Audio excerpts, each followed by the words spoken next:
कितने भी हद को बढ़ जाए, मगर जीत हमेशा सच्चाई की ही होती है ना? जो लोग, जो कुर्सियां जिनके आगे खाली हों, उन लोगों से गुजारिश है कि आगे की कुर्सियों पे आप पीछे ना देखें, मैं कर लूँगा, सब्र करें। मैं अर्ज़ कर रहा था आपसे कि ये मेरी तकरीर यहाँ से शुरू हो रही है कि मैं जब तकरीर करता हूँ तो ये सोच के करता हूँ कि हो सकता है ये मेरी ज़िंदगी की आखिरी तकरीर शुरू हो रही हो। जबकि हुजूर ने फरमाया कि हर नमाज को आखिरी समझ के पढ़ो। इसके बारे में जब सैयदना शेख से पूछा गया, अब्दुल कादिर जीलानी से, तो सरकार गौसे आज़म ने इरशाद फरमाया कि इसका मतलब यह है कि जो नमाज को आखिरी समझ के नहीं पढ़ेगा, नमाज उसके लिए हिजाब रहेगी, पर्दा रहेगी।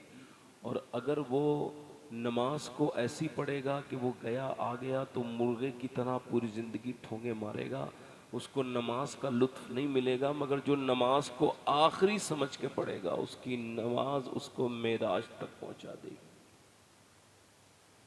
इसी वजह से सुबह से लेकर शाम तक कितने आपको टक्करें मारते हुए लोग मिलेंगे, मगर उनको हासिल वसूल कुछ होता नहीं, कोई उनको इससे फ़ायदा होता नहीं। हुजूर ने फरमाया बदतरीन चोर वो हैं जो नमाज़ों में चोरी करते हैं। सबसे बेहतरीन नमाजी कौन है? वही नमाजी है। जुनैद बगदादी कहते हैं कि जब मैं नमाज में खड़ा होता हूँ और जब मैं नियत बांधता हूँ तो पहली मेरी सोच ये है कि मेरे सामने काबा होता है, तसव्वुर बांध लेता हूँ तो अल्लाह का फजल है, काबा मेरे तसव्वुर में आ भी जाता है। अल्लाह अकबर। हुजूर मुफ्ती आज़म हिंद फरमाते हैं, करम ये मुझ पे किया है मेरे तसव्वुर ने कि आज खींच दी तस्वीरें यार आंखों में। पहले तस्वीरें नहीं थी, तसव्वुर बहुत खूबसूरत था, है ना? आज तस्वीरें हैं तो तसव्वुर ख़त्म हो गया। वो कहते हैं जब मैं नमाज में खड़ा होता हूँ तो ये सोचता हूँ कि मैं काबे के सामने खड़ा हूँ। और फिर दूसरी बात यह है कि मैं किस पे खड़ा हूँ, तो कहते हैं मैं सोचता हूँ कि पुल सिरात पे खड़ा हूँ, नीचे जहन्नम है और जहन्नम दहक रही है, मैं कट के गिर जाऊँगा अगर ज़रा सा हिला। तो हरकत नहीं करता, बिल्कुल सीधा खड़ा रहता हूँ। और फिर मेरी आखिरी नीयत ये होती है कि अब मैं सजदे में गया हूँ, मेरे पीछे इज़राइल खड़ा है, मेरी रूह निकाल लेगा, तो बस सजदे में रो देता हूँ और कहता हूँ मालिक हो सकता है सांसों की गिनती पूरी हो गई हो, तो अब जुनैद को माफ़ कर देना। कहते हैं फिर मेरी नमाज मुझे मज़ा देना जब शुरू करती है तो कितनी देर तक मैं पढ़ता रहता हूँ मुझे पता ही नहीं चलता। ये हमारी क्या नमाजें हैं कि मगरिब की 7 रकत नमाज हमने बड़ी जल्दी जल्दी इधर उधर पढ़ ली, हमने फजर की नमाज में कोई टाइम नहीं लगाया। आप क्या समझते हैं इसमें आप कामयाब हैं? नहीं नहीं मेरे भाई, आप तो गफलत की बहुत बदतरीन सी चादर में हम लोग लिपटे हुए हैं। हम लोगों ने नफरतें दिलों में इतनी भर ली और इतनी ज्यादा नफरतें। हजरत इमाम हुसैन का ये वाक़या चले शुरू में मैं सुना देता हूँ। इमाम हुसैन से कोई बात इमाम हसन की हो गई, कोई इख्तिलाफ राय हो ही जाता है आपस में भाइयों में। तो आपने फरमाया एक अपने गुलाम अपने अपने एक आदमी से, अपने मानने वाले से, लो ये मेरे भाई को खत ले जाना, इसमें मैंने ये लिखा है कि वो आए और मुझे मनाएं ताकि मैं उनसे फिर से बातचीत शुरू करूं। अब छोटा भाई बड़े भाई को मनाएगा ना, या बड़ा भाई मनाएगा? छोटा मनाएगा ना। अभी सवाल कर दिया इमाम हुसैन से, हुजूर आप ये फरमा रहे हैं कि वो मुझे आके मनाए, वो आपके बड़े भाई हैं, आपका ज्यादा हक बनता है कि आप उसको मनाएं। तो आपने फरमाया मुझे भी पता है, मुझे भी पता है, मगर मुझे अपने नाना की एक हदीस याद आती है, इस वजह से मैं कह रहा हूँ। तो क्या मतलब? फरमाने लगे मेरे नाना फरमाते हैं जब दो भाइयों में आपस में कोई बात हो जाए तो जो पहले शुरुआत करे मनाने की, अब आपस में भाईचारा कायम करने की, तो कयामत के दिन वो पहले जन्नत में जाएगा। तो मैं इस वजह से सोच रहा हूं कि जन्नत में मेरा बड़ा भाई जाए, मैं ना जाऊं। सबसे पहले जन्नत में मेरा भाई जाए। हमारे पास तो इतने घमंड के बुत रखे गए, हमने तो नफरतें बड़ी फैलाई। खैर मैं आपसे अर्ज कर रहा था कि ये तकरीर अगर आखिरी मेरी हो सकती है तो इन लोगों में भी कोई ऐसा बैठा होगा जो आखिरी तकरीर सुनने आया होगा। बोलो बात कोई ये गलत तो नहीं, कोई ये डराने वाली बात तो नहीं। मौला अली फरमाते हैं तू मौत पर तो डर जाता है, जिक्र करता है तो कहता कोई और जिक्र करो, तुझको डर लगने लगता है। ये बता जब तू मौत के जिक्र पे डरता है तो मौत को फेस कैसे करेगा? ए बेटा खामोश रहे, ए बेटा ए एक तरफ बैठ जा, उधर बोलना नहीं बेटा भाई, ठीक? अगर सुनना नहीं है तो चले जाओ बस। आपसे अर्ज कर रहा था अच्छा औरतों के सामने मौत का जिक्र करो डरने लगती है। और मैं आपको बताऊं हुजूर ने फरमाया जो कसरत से मौत को याद करेगा कयामत के दिन शहीदों के साथ उठाया जाएगा। मैंने अब तक जितने बुजुर्गों को पढ़ा है, सोहबतों में बैठा हूं, सब ने मौत का जिक्र ही किया है। आवाज कम करो भाई, माइक बहुत अच्छा है, और आवाज कम करो फिर से सीधी देखा। अर्ज कर रहा हूं आपसे कि अगर मेरी तकरीर ये आखिरी हो सकती है तो वो 22 साल का नौजवान जो बाइक पे जा रहा है और वो फिल्म देख के आ रहा है थिएटर से, कानों में उसके लीड लगी हुई है, उसमें वो गाने सुनते हुए आ रहा है, उसको मौत ने जब पकड़ा ना तो इतनी भी मोहलत न दी कि वो कानों से लीड अपने निकाल देता और फिर बुलेट रोक लेता। उसको बुलेट पे ही उसने मौत ने पकड़ लिया। हुजूर फरमाते हैं मेरे आका करीम कि मौत को कसरत से याद करो। इसका मतलब यही है अब याद करोगे तो तैयारी भी करोगे, और अगर याद नहीं करोगे तो तैयारी क्या करोगे? कोई तैयारी नहीं है। मौला अली फरमाते हैं तू जब मरे तो तुझको कोई हेजिटेशन नहीं होना चाहिए, कोई इबाम नहीं होना चाहिए, कुछ को कोई दूसरी बात नहीं होनी चाहिए, बिल्कुल मुतमईन होके मरना, बिल्कुल इत्मीनान से, बिल्कुल सारे काम करके रोज फारिग हो जाया कर। मौत किस दिन आएगी कोई डेट कन्फर्म नहीं है, कोई पता नहीं है। मोमिन अपना बस्ता तैयार रखता है, अपना सफर तैयार रहता है। अगर आला हजरत फरमाते हैं ले वो हाकिम के सिपाही आए, पूछ तैयार है क्या होना है, छुप के लोगों से को करे जिसके गुना वो खबरदार है क्या होना है। अब वो 22 साल का नौजवान, उसको कब्र ने जैसे ही उसको मौत ने पकड़ा, बुजुर्गों ने लिखा है और रिवायतों में आया है कि जब मौत का फरिश्ता पकड़ता है वो कहता है एक दिन की मोहलत, बस एक दिन मैं अपने रब से तौबा कर लूं। वो कहता है तूने सारे दिन बर्बाद कर दिए। वो कहता है कुछ लम्हे, कुछ लम्हों की मोहलत, वो कहता है तूने सारे लम्हे बर्बाद कर दिए, अब कोई मोहलत नहीं है। वासिफ अली वासिफ फरमाते हैं आंख तब खुलती है जब बंद होने वाली होती है, आंख तब खुलती है जब बंद होने वाली होती है। और इंसान अब कह रहा है मुझे वक्त, मगर जब वक्त था तो उसने वक्त को कोई अच्छा इस्तेमाल किया नहीं। और सुनो वक्त इतना खतरनाक है, ऐसा जैसा वक्त बदला लेता है ऐसा कोई इंतकाम नहीं लेता। जो वक्त को बर्बाद करता है वक्त उस इंसान को बर्बाद करके रख देता है। वक्त ऐसा इंतकाम लेने वाला है, ऐसा मुंतकिम है ये वक्त। अब मेरी तरफ गौर कीजिए और मेरी पर पास गौर कीजिए। वो 22 साल का लड़का, बुलेट रोकने तक की मोहलत न हुई और वो उसी गाना सुनते सुनते दुनिया से मर गया जो दुनिया में गाना सुनते सुनते मरा है। अब वो गाना सुनते ही सुनते उठेगा। 4 लड़के हैं, ये बातें मैं आपसे क्यों कर रहा हूं? इबरत की निगाह लाओ, जब कोई वाकया सुना करो तो इबरत हासिल किया करो। किसी की मौत की खबर सुनो तो गौसे आजम फरमाते हैं अगर तूने अपनी मौत से पहले भी किसी और की मौत की खबर सुनी तो तुझे एक चांस मिला है तौबा करने का। कर सकता हो तो कर ले।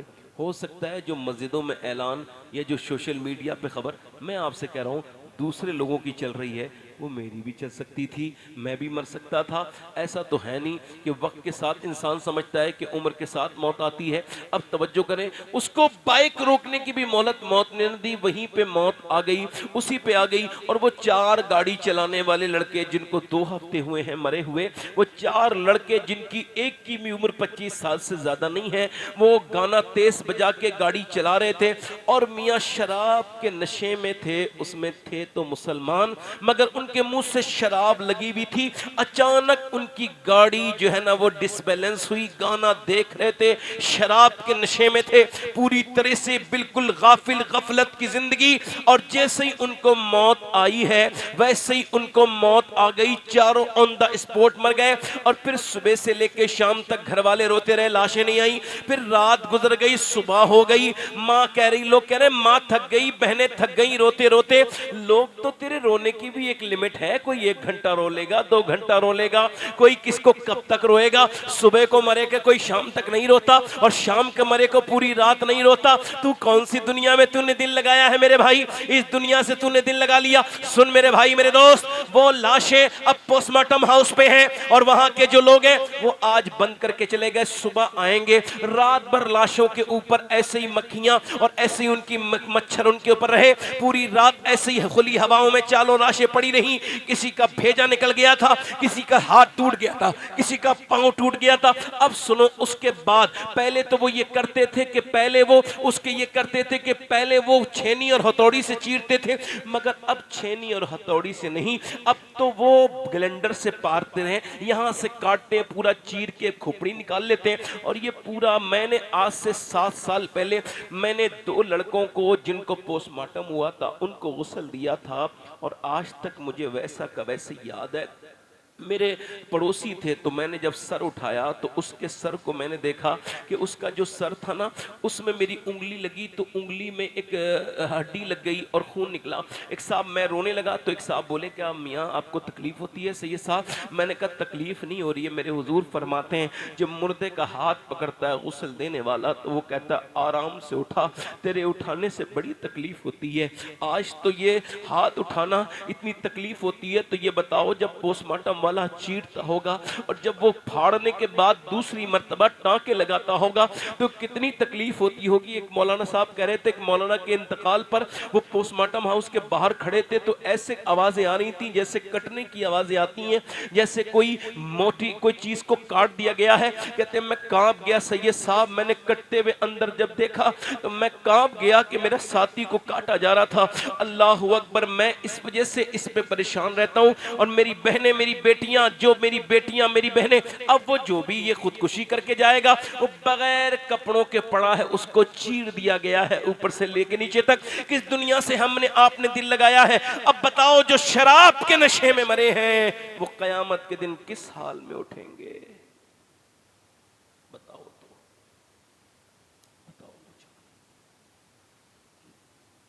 डर नहीं लगता तुम्हें? बोसीदा कब्रें दिखाई नहीं देती तुम्हें? शादियों के कुम्क में दिखाई देते हैं, सुबह को उजड़ी हुई उसी शादियों की कनातें दिखाई नहीं देती? उसी गुलशन को तुमने उजड़ते हुए नहीं देखा? तुमने कब्रों के उजड़ेपन को नहीं देखा? तुमने शहंशाहों की कब्रों को नहीं देखा? तुमने कलाकारों की कब्रों को नहीं देखा? तुमने उनकी कब्रों को नहीं देखा जिनके नाम पर भीड़ें लग जाती थी? जाओ जाकर के देखो बंबई में उन लोगों की कब्रें जिनके बड़े नाम थे, दुनिया जिनको जानती थी, पहचानती थी, आज उनकी कब्रों पर कोई फातिया पढ़ने वाला भी मौजूद नहीं।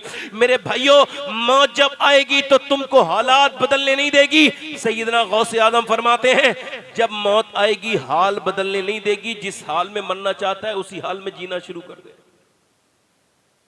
अब अगर तू बेनमाजी है तो बेनमाजी बन के मरेगा, अगर तू शराबी है तो शराबी ही बन के मरेगा, अगर तू रोज बदनिगाही करता है तो तेरी आंखें बदनिगाही में मरेंगी, और अगर तू झूठ बोलता है तो झूठा बन के मरेगा। याद रख, अगर तू नमाज पढ़ता है तो नमाजी बन के मरेगा, अगर तू अल्लाह की इबादत करता है तो इबादत गुजार बन के मरेगा। अब जिस हाल में मरना चाहता हो उसी हाल में जीना शुरू कर दे। ऐसा न मर कि लोग तेरी मौत पर अफसोस करें, ऐसा न मर कि तू जब मरे तो तुझको खुद को अफसोस हो, ऐसा न मर कि लोग तुझे कलमा याद दिलाएं, वरना ऐसा मर कि 92 साल का एक अल्लाह का नेक बंदा बरेली में दुनिया से जाने वाले हैं। मगरिब की नमाज के बाद गशी तारी हो गई और रात के 12 बजे के ताब आंख खुली तो उन्होंने अपने मुरीदों से पूछा, ये बताओ क्या मैंने इशा की नमाज पढ़ी है? पहला सवाल यही। मुरीदों ने कहा नहीं। कहा फिर मुझे वुजू कराओ। अब जब वुजू कराया, उठा नहीं जाता है, मौत के करीब है, कमजोरी का हाल यह है कि हाथ नहीं उठाया जाता, मगर हाल यह है कि जैसे ही वुजू करा दिया, खड़ा तो कर दिया, मगर फिर न जाने कहां से ताकत आ गई। कौन सी ताकत थी वो कि 40 मिनट तक अपनी जिंदगी की आखिरी नमाज इशा की पड़ी, बेहतरीन खुशू और खुजू के साथ सजदे, आराम से अल्लाह की इबादत की लज्जत पाते हुए सजदे। और उसके बाद नमाज से फारिग होने के बाद कहा, लोगों अगर मैंने किसी का दिल दुखाया हो मुझे माफ करो, मैं दुनिया से जा रहा हूं, चलो पढ़ो कलमा। अब जब ये कहा पढ़ो कलमा तो सारे मुरीद कलमा पढ़ने लगे। उधर मियां वो भी कलमा पढ़ते पढ़ते ये गए और वो गए, उनका विसाल हो गया, मगर दुनिया को ये बता के गए कि ऐसा कलमा ना पढ़ो कि मौत के वक्त तुम्हें लोग याद दिलाएं कि पढ़ कलमा, बल्कि इतना कलमा पढ़ो कि जब तुम दुनिया से जा रहे हो तो तुम लोगों से कहो पढ़ो कलमा, ताकि दुनिया कहे कैसा मरने वाला था कि दूसरों को कलमा याद करा के गया है। उस अजीम शान इंसान का नाम मुस्तफा रजा मुफ्ती आजम बरेलवी था, जिसने कहा था वक्त खुफ्ता ने मुझे रोजे पे जाने न दिया, चश्मो दिल सीने कलेजे से लगाने न दिया, मेरे अमाल का बदला तो जहन्नमी था, मैं तो जाता मुझे सरकार ने जाने न दिया। नारे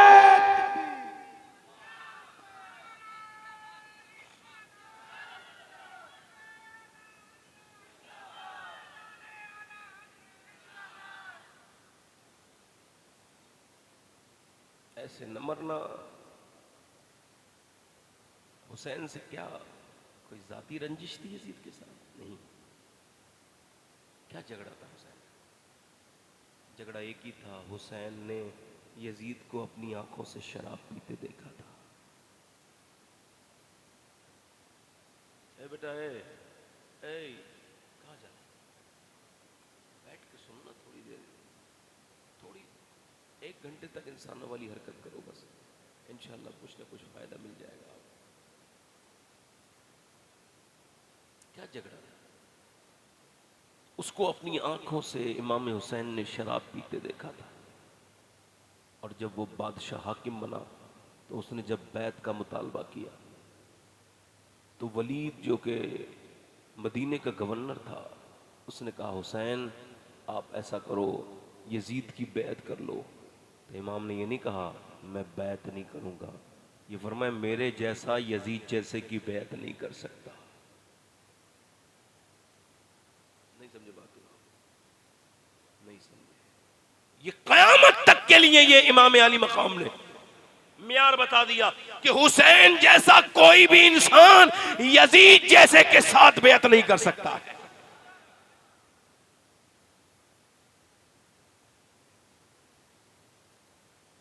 अब आप मुझे बताइए, मैं अपने दोस्तों से अपने भाइयों से ये बात कह रहा था, तकरीर सुनेंगे इंशाल्लाह पूरी, यहीं से मुझे तकरीर आगे करनी है। दिल लग रहा आप लोगों का? नहीं लग रहा? पहला मैंने आपको जो दर्स दिया है वो ये है, और बड़ा ही ये पॉजिटिव और बड़ा ही बड़ा सबक है जो मुझे ज़िंदगी में अब मिला है। 1 साल भी नहीं हुआ ये मैंने गौस पाक का फरमान पढ़े हुए, इस वजह से ये आपको बता रहा हूँ कि मौत हाल बदलने, तो जिस हाल में मरना है उसी हाल में जीना शुरू कर। अगर आप कहें तो 2-3 शेर पढ़ दूँ, इजाज़त है? पीछे वाले ज़रा सुभान अल्लाह कह दे, माशाअल्लाह, नज़र न लगे, अल्लाह करे आपकी आवाज़ को। मैं वैसे रोज़ जलसा करता हूँ, मुझे पता है इतने लोगों में आवाज़ कितनी आ सकती है।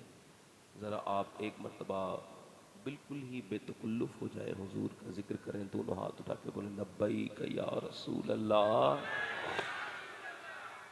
माशाअल्लाह, हमारी बहनें बैठी हैं, एक कलाम के 2-3 शेर पढ़ता हूँ। ऐसबान भी से कहना माशाअल्लाह, जो मदीने को तू जाए। जिंदाबाद जिंदाबाद। ये मिसरा आप भी याद करेंगे, जो दूसरा मिसरा है आप नात पढ़ेंगे भी इंशाल्लाह, सुनेंगे भी, मेरे साथ पढ़ें। ऐसा बान भी से कहना जो मदीने को तू जाए, और तेरे दर की आरज़ू में ये दीवाना मर न जाए, तेरे दर की आरज़ू में ये दीवार, तेरे दर की आरज़ू में ये दीवार न जाए। और तेरे गम में काश सरवर मेरी जिंदगी ये गुजरे। जिंदाबाद, जिंदाबाद। तेरे गम में काश सरवर मेरी जिंदगी ये गुजरे और मुझे मौत भी जो आए तेरे शहर ही में आए। नारे तकबीर, नारे रिसालत, जिक्र इमाम हुसैन, नारे तकबीर, नारे रिसालत। और ये मैं अपने उलमा इकराम की दुआएं चाहते हुए ये शेर एक पढ़ रहा हूँ। कारी निसार साहब बिलखुसूस समाज का बहुत शुक्रिया, बैठे आ रहे हैं। देखिए आप उठ के आ रहे हैं, मैं मना नहीं करूँगा आपको, मगर जाइएगा चाहे बिल्कुल भी किसी भी सूरत में तकरीब पूरी सुन के जाइएगा। मेरी तबीयत है पूरी तकरीब करने की। तो दोनों हाथ उठा के बोलो या रसूल अल्लाह, या रसूल अल्लाह। तेरे दर की आरज़ू में सुभान ये अल्लाह। दीवार, आवाज बढ़ाओ जरा। न जाए। तेरे दर की आरज़ू में ये दीवार न मर न जाए। और जब जिक्र जन्नतों का वाइज के लब पे आए, जब जिक्र जन्नतों का वाइज के लब पे आए तो तेरे आशिकों को आका तेरा शहर याद आए। सुभान अल्लाह, सुभान अल्लाह, सुभान अल्लाह। जिंदाबाद, जिंदाबाद, जिंदाबाद, जिंदाबाद। तेरा शहर तेरे आशिकों को आका। और सोचो तो कैसा होगा जज्बा अबू बकर का। वाह वाह, क्या कहना। जिंदाबाद, जिंदाबाद, बहुत अच्छे। सोचो तो कैसा होगा जज्बा अबू बकर का, कांधों पे मुस्तफा को जो गार पे चढ़ाए। नारे तकबीर, नारे रिसालत। सुभान अल्लाह, माशाअल्लाह, बहुत अच्छे, बहुत अच्छे। कांधों पे मुस्तफा को पढ़ो जो गार। और सरकार की नजर का ये हाल है उमर का। बहुत अच्छे, बहुत अच्छे।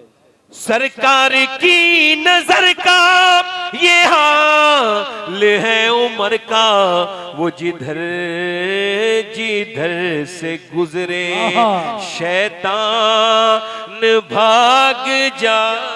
सुभान अल्लाह, सुभान अल्लाह। जिंदाबाद, जिंदाबाद। अल्लाहु अकबर। या रसूल अल्लाह, या रसूल अल्लाह। या अली, या अली, या अली, या अली। माशाअल्लाह, बहुत अच्छे, बहुत अच्छे। और जिसे मुस्तफा दुआ दे आबे दहन लगा दे। बहुत अच्छे। जिसे मुस्तफा दुआ दे आबे दहन लगा दे, फिर शेर वो खुदा का खैबर उखाड़ आए। नारे अल्लाहु अकबर। और ये या रसूल अल्लाह, सबसे या रसूल अल्लाह, या अली, या अली, या अली, या अली। सुभान अल्लाह। आखिरी ये सबसे अच्छा शेर है जो मैं पढ़ रहा हूँ। और ये नज़र है हमारी बहनों की, उन बेचारी बहनों को जिनको गीबतों का भी वक्त माशाल्लाह निकाल लेती हैं वो, और गीबत भी कर लेती हैं माज़अल्लाह। और वो क्या हुआ भाई, बैठे आराम से। गीबत भी कर लेती हैं और उनको बाज़ारों में घूमने की भी माशाल्लाह सेहत है। और सारी दुनिया की बुराइयां भी कर लेंगी, मगर उनको नमाज का टाइम, उन मेरी बहनों की नज़र है। आपको भी ये शेर अच्छा लगेगा, अच्छा लगे तो इस पे आप कुछ अपना रिस्पॉन्स कीजिएगा, मतलब सुभान अल्लाह वगैरह कहिएगा। कारी साहब समाप्त करें। तेरे दर की आरज़ू में ये दीवार और मेरे मुस्तफ़ा की बेटी कितनी अजीम तर है। वाह वाह, सुभान अल्लाह सुभान अल्लाह। बेटी वो मुस्तफ़ा की कितनी अजीम तर है, जो इशाम में सर झुकाए और फज्र में उठाए। वाह वाह, जिंदाबाद जिंदाबाद, सुभान अल्लाह सुभान अल्लाह। जो इशाम में सर और तपती हुई जमीन पर हजरत बिलाल बोले, तपती हुई जमीन पर हजरत बिलाल बोले, छूटे न तेरा दामन ये जान जाए जाए।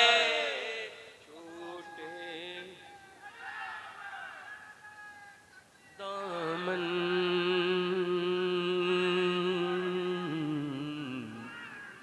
दामन दामन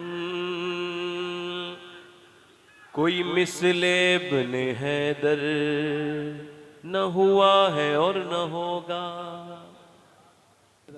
कोई मिसले इब्ने हैदर न हुआ है और न होगा, जो सितम के तीर खाए और खा के मुस्कुराए। जो सितम के तेरे खाए और जब खुदकुशी के आगे सूरत नजर न आए, जब खुदकुशी के आगे सूरत नजर न आए, ये मशवरा है मेरा सजदे में सर झुकाए। सुभान अल्लाह सुभान अल्लाह। वाह वाह, बहुत अच्छे बहुत अच्छे, जिंदाबाद जिंदाबाद। या रसूल अल्लाह या रसूल अल्लाह। अच्छा, ये आखिरी शेर सुन लीजिए। हिंदी हूं मैं मुसलमान, हिंदोस्तां वतन है। हिंदी हूं मैं मुसलमान, हिंदोस्तां वतन है। ख्वाजा का हूं दीवाना, कोई हाथ तो लगाए।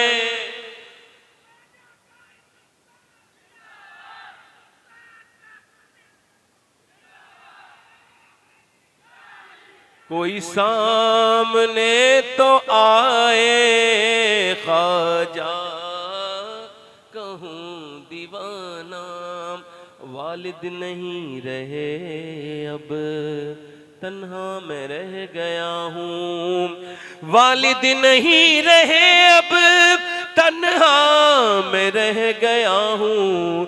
अब और चाहता हूँ तेरी रहमतों के साए। हर आशिक़ नबी से कहता हूँ मैं शबाहत, हर आशिक़ नबी से कहता हूँ मैं शबाहत। जिसे देखनी हो जन्नत वो मदीना।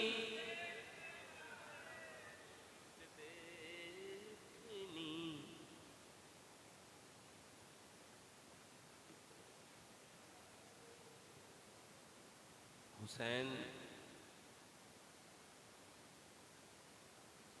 अगर न शहीद होता तो आज घर घर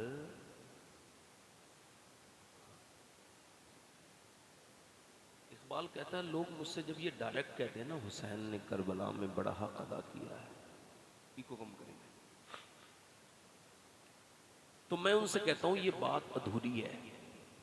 इसकी शुरुआत ये है कि पहले अली ने बाप होने का हक अदा किया और फातिमा ने माँ होने का हक अदा किया है, फिर हुसैन ने। हमारे यहाँ मसला ये है कि हल्के कोई बात कहो तो कितनी भारी कह जाओ उस पर लोग रिस्पॉन्स नहीं करते, जोर से बोलना ही पड़ता है।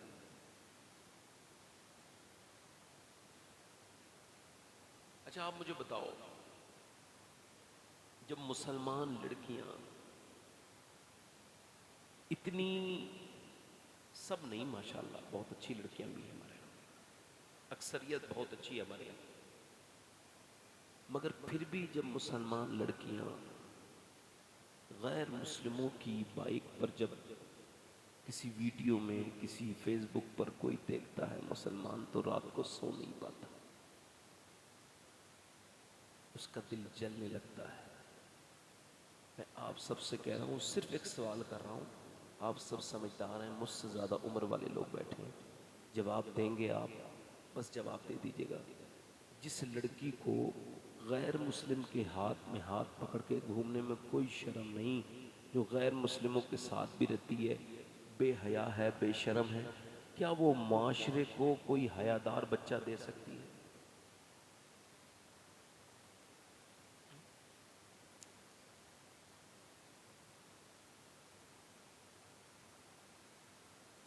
मुसलमानों में दो तरह की लड़कियां हैं।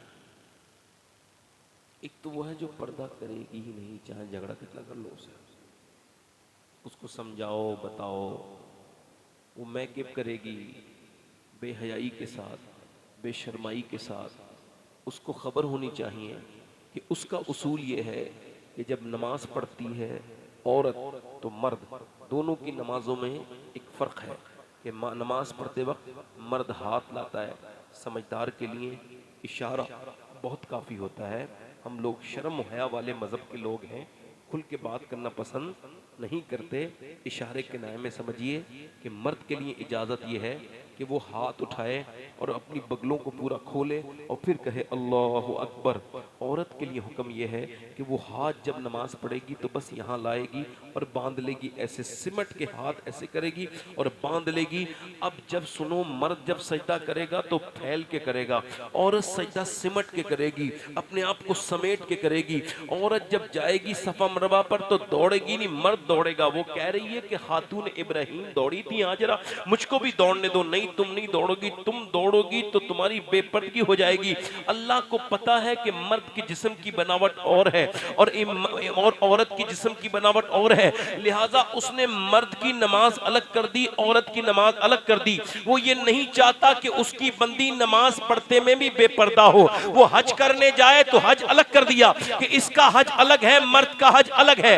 जब वो दफन होती है तो इसका कफन अलग है, उसका कफन अलग है। मगर फिर भी अगर कुछ औरतें न समझ पाए तो फिर उन्हें मरने के बाद समझना पड़ेगा और उनको इस अपनी बेपर्दगी की और उनके अंदर जो ये बेहयाई के जरासीम पैदा हुए हैं, इसका उनको जवाब देना होगा। एक लड़की वो है जो पर्दा करेगी नहीं, कितना ही समझा लो, कितना ही बता लो। औरत के लिए हुक्म यह है कि जब वो वुजू करने जा रही है और उसको वुजू करके नमाज पढ़ना है और नमाज पढ़ने के बाद उसको नमाज पढ़ना है और वुजू कर रही है तो ये उसकी जो कलाई है ये खोलेगी, देख लेंगे गैर मर्द। इसके लिए पानी कहीं और ले जाने की कोई सूरत नहीं, मजबूरी है। तो हुक्म यह है कि वुजू ना करे, वुजू को तर्क करे और ये तयम्मुम करके नमाज पढ़े, ये मिट्टी से तयम्मुम करके नमाज पढ़े। एक तो औरत वो है जो पर्दा करने के लिए तैयार नहीं, मगर इसी मुआशरे में अल्हम्दुलिल्लाह हम मुसलमानों का सर बुलंद करने के लिए, फख्र से सीना चौड़ा करने के लिए ऐसी भी लड़कियां हैं। एक तो वो बेगैरत है जो पर्दा करेगी नहीं, एक वो है जो कॉलेज के बाहर खड़े हुए झगड़ा कर रही है। वो कह रहा है अगर इम्तिहान देना है तो बुर्का उतारो, हिजाब उतारो, इसके साथ तुम हिजाब के साथ इम्तिहान नहीं दे सकती। उसने एग्जाम पेपर पकड़े और उसके मुंह पे मार के कहा ले अपने पास रख, मैं तेरी बात मानने के लिए दुनिया में नहीं आई हूं, आमना के लाल की बात मानने के लिए। नारे तकबीर, नारे रिसालत, सुभान अल्लाह, सुभान। अच्छा, एक पर्दा करने के लिए तैयार नहीं,